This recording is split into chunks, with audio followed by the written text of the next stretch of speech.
Breaking news. Off the coast of Algiers, a young man named Monsieur Mersualt is on trial for murder. An Arab was killed late last night just by the beach. However, Mersualt claims that his actions were a result of self-defense, but many people think otherwise. Friends and family of Mersualt say that he was acting strange the week prior to the crime. This is most likely because his mother had just died. But a few of Mersault's co-workers have actually spoken up and said that he showed no remorse, sadness, or guilt following the death of his own mother. In fact, some might even say that he said it acted as if it was more of an inconvenience to him. Now, this suspect is definitely deviant. In an interview with the suspect's mistress, she said that Mersualt was acting strange the days following his mother's death. His mistress, Mary, explains the situation as, I bumped into the beach where we spent our days swimming around.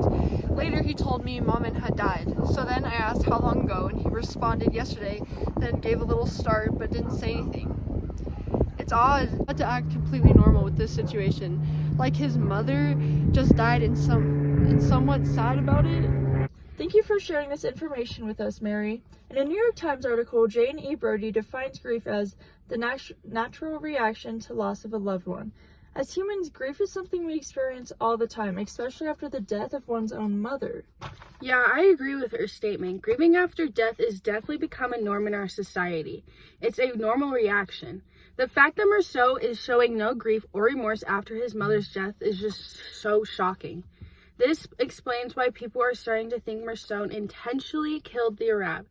But why is it that Mersualt is acting the way he is? An easy answer is because he is an existentialist. Mersualt is a man who creates his own role, ignoring any social norms. He might see that as he's acting differently than others, but he also might be fully aware of his actions and just doesn't seem to care. That really shows the consequences of breaking norms in our society today.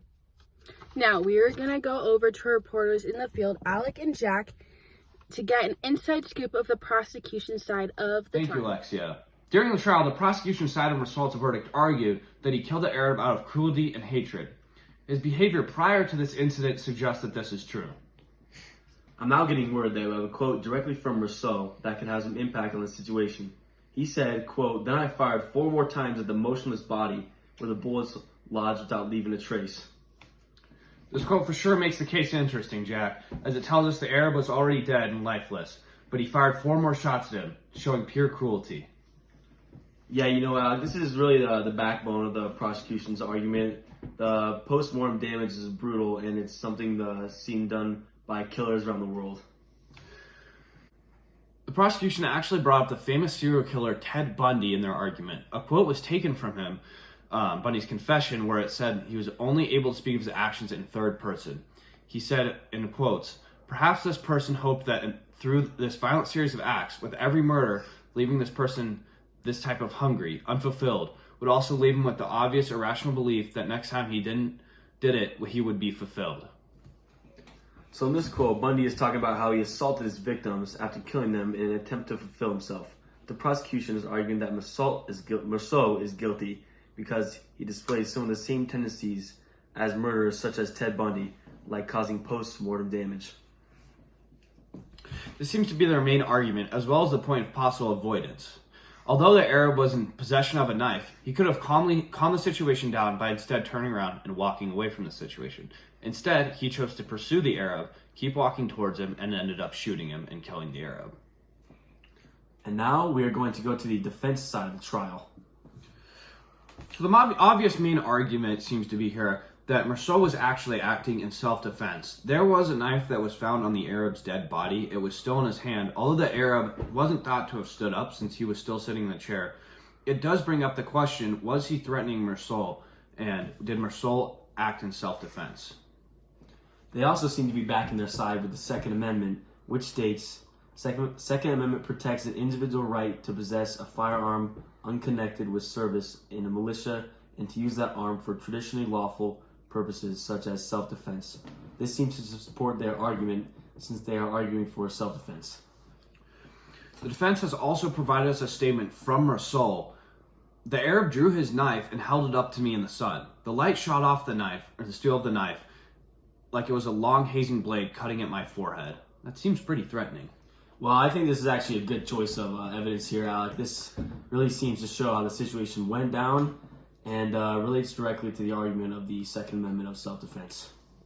Yes, and according to shawslaw.com, self-defense is a legal defense in criminal accusation.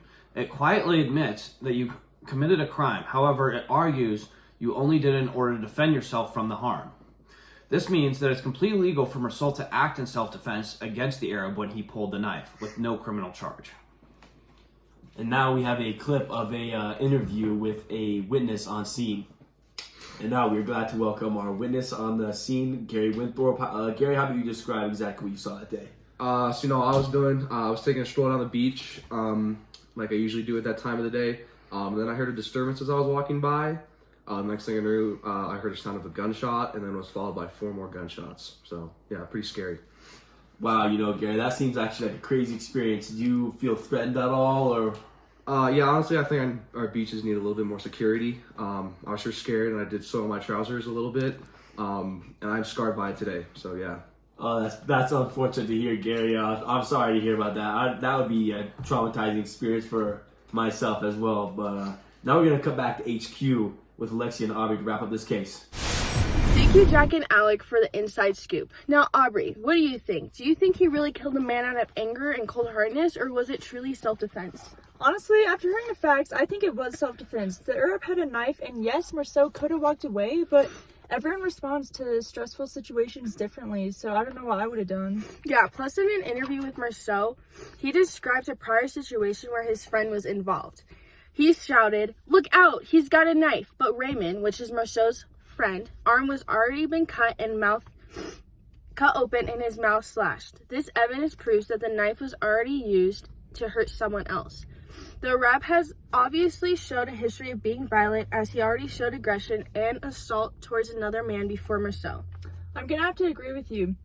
Mersualt's friend Raymond was physically hurt by someone else, which is legally not okay. I do think the situation is a bit strange, though, because if it truly was self-defense, why would he shoot him so many times after he knew he was already down? Yeah, see, I thought that was weird too, but I also feel like that could easily happen in an intense situation like this one. I mean, I would probably freak out too. Yeah, and given that he thought this man to be dangerous, he probably panicked and wanted to make sure he was definitely safe. Yeah, I don't know what I would do in this kind of situation. I mean, thinking about it already gives me goosebumps. Well, Mersualt definitely is an odd fella, but I think this was just a wrong place at the wrong time sort of situation, and it could have happened to anybody. I agree with the statement. I agree with everything, but there still are those counter arguments out there who would say he took part in a murder. So how can we finalize this idea that he in fact not guilty of murder?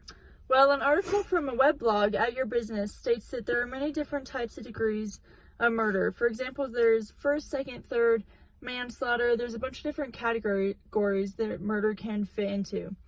The article says that second degree murder occurs when a person kills someone without planning to do so, whereas first degree murder, on the other hand, is any premeditated, purposeful, intended killing of another person. Okay, so what I'm hearing here is that Mersualt's incident wasn't the worst possible case. The fact is that the kill wasn't intentional, concluding he is not guilty. Would you agree? Yeah, I do. I believe Mersualt can very well explain himself with the facts. We hope to get more information about the trial soon, so we'll keep you updated. Catch us next time on the Algiers Local.